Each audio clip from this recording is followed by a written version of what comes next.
Deus quer ver a disposição que você tem para segui-lo, apesar de ser quem você é. Deus quer testar o nosso coração. Deus quer provar o seu e o meu coração. Ele quer ver se a gente está afim de segui-lo ou não. Não é se nós pecamos, erramos isso ou aquilo outro, ou transgredimos, ou caímos numa compulsão que nos acompanha, num vício, numa mania. Deus não observa esses pormenores. Essa ideia de que há um Deus perseguidor, de olho naquilo que o homem faz e erra aquilo, isso é a ideia da religião, para aprisionar as massas, para lançar culpa sobre as pessoas e tê-las na mão como escravas. Mas Jesus veio para te libertar. Jesus disse: conhecereis a verdade e a verdade vos libertará. E essa é a verdade, que Deus não mais imputa os seus pecados. A sua conta foi paga e foi quitada na cruz do Calvário. Não apenas os pecados de hoje, do dia 8 de agosto de 2020. Não apenas os pecados do dia 7, nem do dia 10, 11, 10, mas eternamente os nossos pecados já foram perdoados. Porque nós cremos, nós nos asseguramos em Jesus, nós nos agarramos a Cristo como nossa única esperança. É isso que renova o ser, é isso que perdoa pecado. E as coisas vão ficando para trás, porque quando você entra em culpa, entra em crise quando pratica algo que você não queria, como uma compulsão que existe na sua alma, é você que está se condenando, não é Deus. É você que está se afastando da presença de Deus, não é Deus que está saindo de perto de você. E muitas vezes nós atribuímos a Deus, que Deus nos abandonou, nos virou as costas, mas não. Nós que não entendemos ainda o que é graça de Deus, o que é perdão de Deus. E nós nos afastamos, muitas vezes como uma desculpa, muitas vezes como um pretexto de não querer seguir a Jesus, de não querer abrir mão do nosso ser, do nosso ego, de não querer que ele cresça e a gente diminua. Nós, vez ou outra, nós inventamos essa desculpa: não, eu pequei, eu estou pecado, eu não sou digno de Deus. Ninguém é digno, nem nunca será. Você não é digno de ser amado por Deus. Eu não sou merecedor de ser perdoado pelo Senhor. Ninguém é merecedor de ser perdoado. Deus o fez isso por livre e espontânea vontade, porque a natureza dele é amar o pecador. Quando esse pecador confia nisso, quando esse pecador se deixa conduzir pelo perdão de Deus que se dá a cada dia, aí a gente vai se livrando das culpas. E você pode praticar aquilo que você não queria praticar. Você às vezes até erra. Você descumpre. Mas você vai guardando a certeza de que aquilo não lhe é imputado, que Deus não está com raiva. E isso é o fator de libertação da sua vida. Nesse sábado, segura essa palavra no seu coração. Deixa eu lhes contar um exemplo que eu fui testemunha. Após a minha conversão, eu congreguei, passei um tempo congregando numa certa igreja, onde ela tinha... É uma igreja muito parecida, gosto muito de lá, com a Igreja Episcopal Carismática do Brasil. Lá também tínhamos as células, e eu frequentava uma célula. Eu e a minha querida mamãe, a gente passou um tempo frequentando lá, alguns anos, eu acredito.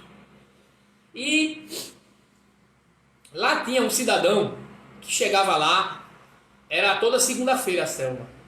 E eu fiquei sabendo depois, com o tempo, que ele era alcoólatra. Imagina a crise que esse homem podia passar, sendo alcoólatra. Ele era alcoólatra, mas toda segunda-feira aquele homem estava ali. E determinado dia, eu fiquei sabendo a partir desse dia, quando disseram, de forma discreta, alguém disse: fulaninho não veio. Aí uma pessoa disse: é porque ele tomou muito uísque, não teve condição de vir. Sabe que ele é alcoólatra. E isso me chamou profundamente a atenção. Eu achei aquele homem um homem de muita fé, de muita coragem, de estar ali se expondo de se expor a ser ridicularizado diante de alguns irmãos, mas ele não desistia de estar na presença de Deus. E só há um jeito de a gente caminharmos na presença de Deus e crescermos. Você quer crescer na presença de Deus? A verdade, igreja querida, é que todos nós somos alcoólatras. Não talvez do álcool, da fórmula do álcool, mas em certas áreas de nossas vidas nós somos. Todos nós somos alcoólatras de alguma droga, de alguma substância. Todos nós somos adictos de alguma droga, de alguma substância química. Todos nós somos dependentes de algo. Quem aqui poderia dizer que está completamente salvo e curado daquilo que fez no passado antes de conhecer a Jesus? Acredito que ninguém. Todos nós carregamos um certo passado, uma dose de passado. Todos nós carregamos as nossas sombras, alguns fantasmas que ainda estão nos amedrontando. Mas não pode ser isso que atrapalha a nossa caminhada com Jesus. Que Jesus, ele nos chama para caminhar com ele. Não importa como a gente esteja. A libertação faz parte desse processo. O que Deus conta, o que Deus quer de fato averiguar nos nossos corações é a disponibilidade de segui-lo. Tem muita gente que vai seguir a Jesus e vai ter padrões de pecados que não vão se libertar. Amém? Ou você acha que as pessoas que estão servindo a Deus aí viraram santas? Ou você acha que você vê um cantor, você vê um pastor renomado? É porque você não sabe os bastidores. Você não conhece a vida dele. Mas ele é um pecador igual a você. Ele transgride, ele comete erros como você. E comete hoje, e cometeu ontem, e vai cometer amanhã. E também vai clamar e vai pedir a Deus: Senhor, não quero mais fazer isso. E ele vai, nesse processo, ele vai caminhando com Jesus e crescendo. É assim que se liberta. Vamos abrir nosso olho. Querer ser perfeito é um pecado. Foi isso que derrubou Lúcifer. A vaidade e o orgulho. Querer abrir seus lábios para dizer a si mesmo ou a quem quer que seja que não pratica mais isso nem aquilo, que é livre, que é liberto, que é santo, que é justificado, que é perfeito. Isso é o orgulho que vem nos enganando. É o orgulho travestido de santidade, mas que de santidade não tem nada, é carne pura, carne. Porque aquele que quer andar com Deus, que quer de fato estar alinhado na vontade de Deus, ele reconhece que ele é caído. Ele reconhece as suas próprias faltas. Ele sabe no fundo que ele peca naquelas áreas que ele não queria e que muitas vezes ele aponta o outro. Porque se tem uma coisa que a gente faz é condenar pecado no outro. Não é? Muitas vezes o pecado que a gente não comete, a gente acusa o outro de estar cometendo. E muitas vezes o pecado que a gente tem implícito, a gente vê no outro e acusa. E essa não é a mentalidade, esse não é o modelo da mente de Jesus, igreja querida. Jamais.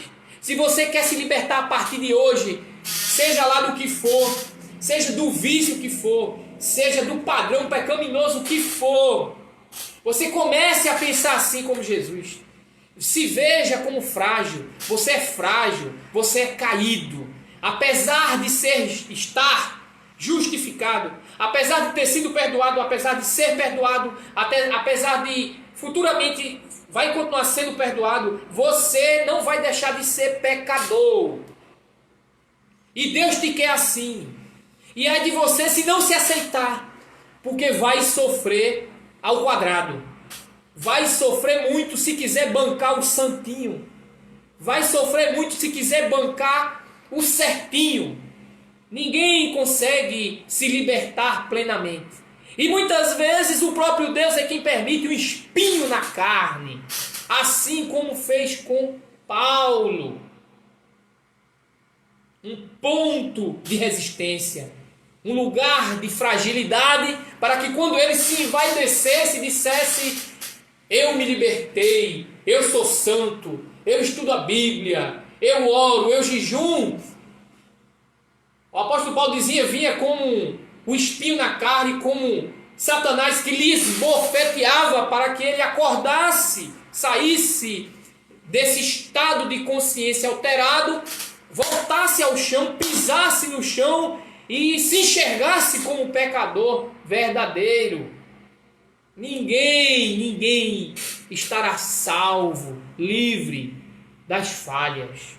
Ninguém. Mais uma vez eu digo, igreja, o que Deus quer, o que conta para Deus, é a sua possibilidade de entregar-se, de querer estar andando com Jesus, de estar a fim de andar com Jesus. Esse é o projeto maravilhoso, fantástico e mais desafiador para as nossas almas. Mas eu gostaria de dizer a você que isso é plenamente capaz de você andar com Deus, tá certo?